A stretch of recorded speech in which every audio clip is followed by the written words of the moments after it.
This man possessed the most powerful summoner class. All he had to do was lead his summoned creatures in areas teeming with monsters, and he could level up on autopilot. Even while lounging at home, he'd still gain experience. Better yet, he could share vision with his summons, so if anything went wrong, he could jump in and adjust on the fly. This gave him a leveling efficiency dozens of times higher than anyone else. If James hadn't chosen Hell difficulty, he could have steamrolled everyone with sheer level advantage, but the difficulty setting came back to bite him. He kept running into one disaster after another. That very day, a B-rank magical beast suddenly attacked the town. In this world, B-rank marked a watershed moment for monsters. The gap between B-rank and C-rank was night and day. Nobody in town stood a chance against it. To make matters worse, the Night Order had just left on an expedition. As the only hunter in town, James got volunteered by the Lord to hold the front line, but he wasn't about to run off and get himself killed. Sure, he could steamroll C-rank monsters, but he knew his limits. His best bet was to lead it away from town. At least he was confident he could outrun it. Since his summoner identity had to stay under wraps, this class didn't even exist in this world originally. His top priority was getting far from the town. Just to be safe, he dumped all his summons buffs into speed and defense. Once the town was completely out of sight, he finally stopped to make his move. The sleep powder from his butterfly pet had an 80% success rate against C-rank beasts, but against this B-rank monster,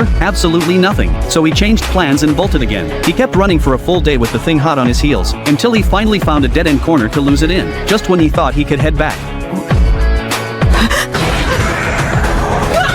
the creature proved way too persistent. This cat and mouse game dragged on for 3 days and nights straight. By the time he stumbled back to town, he'd completely burned through his stamina and passed out cold. When he came to the next day, the Lord's daughter and the butler were waiting by his bedside, dying to know how he'd survived. James glossed over most of the details and chalked it all up to dumb luck. The Lord bought it without question, since James had protected the entire town. He rewarded him with 20 gold coins, exactly what James needed most right now. With that cash, he could finally upgrade his gear. While the Lord believed his story, the Knight Captain looked skeptical as hell. Escaping from a B-rank beast's clutches couldn't possibly be that simple. With the Lord's reward money in hand, James first bought a mithril longsword. This weapon massively boosted his attack power. Those iron ants he couldn't even scratch before? Now one light slash and he could extract their magic stones. Just like that, another year flew by. The Lord's eldest son, Carter, returned from the academy once again, and once again challenged James to a duel. But to his disappointment, James's strength hadn't improved much, or more accurately, Carter had gotten way stronger. Even though his class was just a 1-star swordsman, nowhere near an 8-star summoner, because James had chosen Hell difficulty, his leveling speed was only 1% of normal. James got completely crushed by the level difference. But when Carter heard about James escaping from a B-rank beast, he was absolutely floored. As a top student at the academy, he knew exactly how powerful B-rank monsters were. Even he couldn't handle one yet. Before he could dig deeper, major news broke. The White Dragon from the White Dragon Mountains had moved. The White Dragon was an A-rank magical beast, and nobody had ever beaten it. Its lair sat on top of insanely valuable mithril deposits. It typically left for 100 years at a time.